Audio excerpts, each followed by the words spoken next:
it's Elisa with an update on how my frozen embryo transfer is going.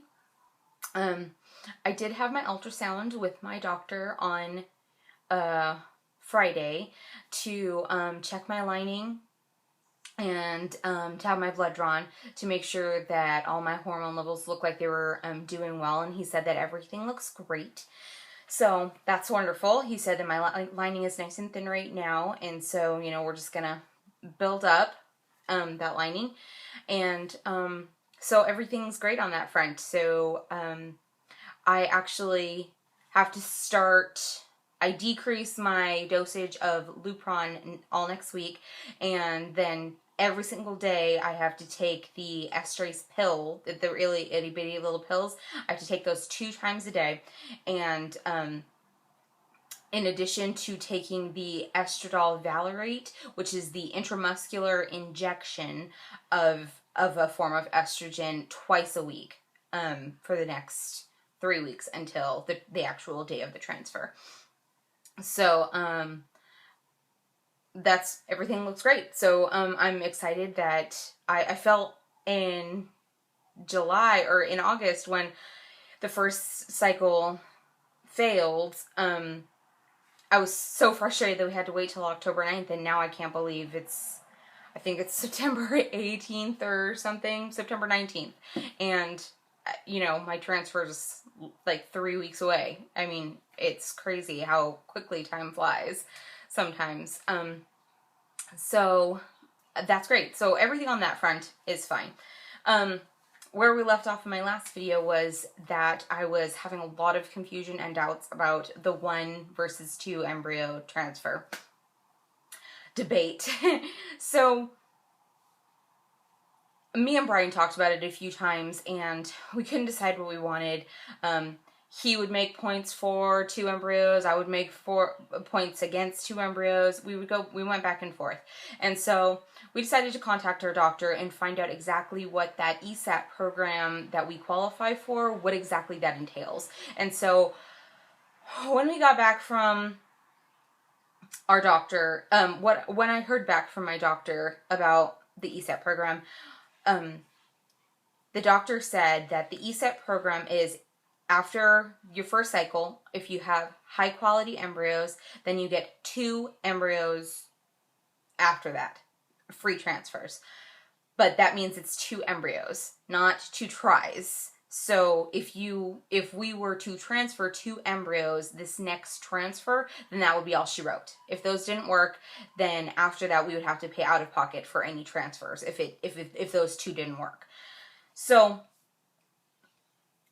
and that means that if we transfer 1 this next time, then if that one still doesn't work, then we do still get a 3rd round with that final, with the final embryo. And the doctor said that on that 3rd try, that since they're already doing a transfer, and because it's my last free transfer through that ESET program, that he would be willing to transfer 2, since they're already doing the transfer. I mean, it's not much extra work at that point. So that kind of made up our decision for us.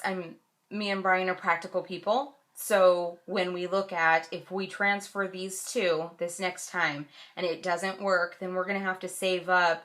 A frozen embryo transfer cycle is $3,100 through Kaiser for, I believe, $3,100 just for the actual transfer, the ultrasounds and all of that stuff. That's not counting the meds, and the meds could be, you know, somewhere around $500 and up. So I mean, we're talking another $4,000 for a transfer. So, and that's for another try. That's for a whole round of medication and shots and pills and monitoring and all of that. So, you know, me and Brian looked at it and we're practical. If this one doesn't work, you know, we'll still have this other free opportunity or free to us, opportunity to transfer a 3rd try. So we just decided to stick with our 1 embryo. And when I heard that from the doctor, I was actually disappointed. I got a little teary, a little upset, because I wanted to work. But we had made a decision. I mean, we decided on 1. We decided on 1 embryo, want 1 healthy baby. So it makes sense. And, you know, I'm not willing to put in 2 embryos and then have it not work and then have to wait to save up that money, because that's even more waiting. I mean, those embryos are from a 31-year-old me. And so even, you know, if it takes another 3 years, those are still 31-year-old embryos. But I'm not getting any younger. I'm 32, and, you know, I want to have more than one baby, and, you know, I don't want to be pregnant up into my, you know, my 40s and dealing with the complications that can arise from that. So we're going to try one, and see if it works. And I think where I was coming from with the 2 embryos is I was being just a little impatient. I want it to work, and I want it to work now. You know, kind of stamp my foot, you know, throw my hands up in the air, pull my hair and throw a whole fit. I want it to work now. So I guess I was just trying to rush the process. And I was also going into it with, if we transfer one, it's not going to work, in my mind. And that's not healthy for anyone. And, you know, we have to think positive and be brave and transfer one, and, you know, hope that this is my time. This is going to work. And so I've really tried to adjust my attitude about it and, you know, really say, this is going to work. We're doing this. This is going to work. And I'm not going to think about all of the other things. Because even with the original IVF cycle, is when I was thinking about step, you know, 20, and when I was only on step 2, it gets overwhelming when you think about the whole thing. When I think about, I have 10 embryos, yeah, that's great, but I don't want to have to go through, you know, it took a month and a half or 2 months to get to this frozen embryo transfer. This one fails, it's going to take another 2.5 months to get to the next one.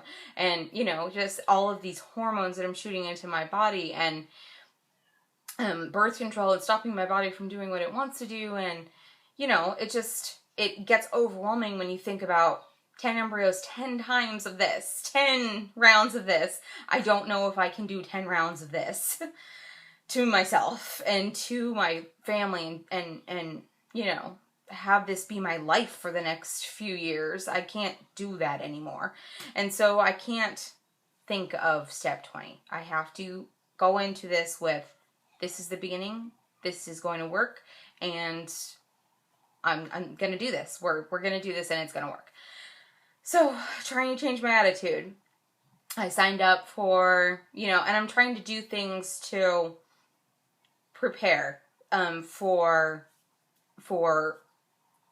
mommyhood or pregnancy. I signed up for the bump.com, and, you know, on the Trying to Conceive part of that website, and it's an app too.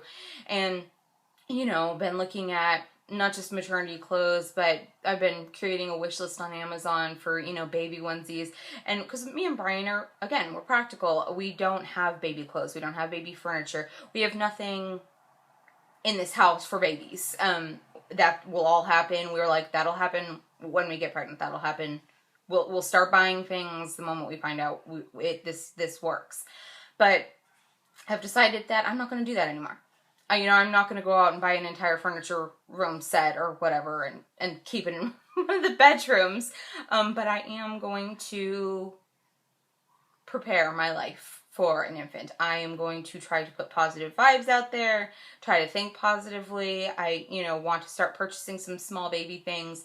I am going to go into this next cycle with, this is going to work, and I'm going to have a baby at the end of this. Hopefully. So that's really all I have to update you ladies with, or gentlemen. I don't really know who's watching, but, you know, prepare your field. You know, just, I can't go into it with a negative attitude, or, you know, that's not a good growing environment for my uterus. So, you know, I'll update you guys probably after my next ultrasound, in a week and a half, I believe it is. Wish me luck.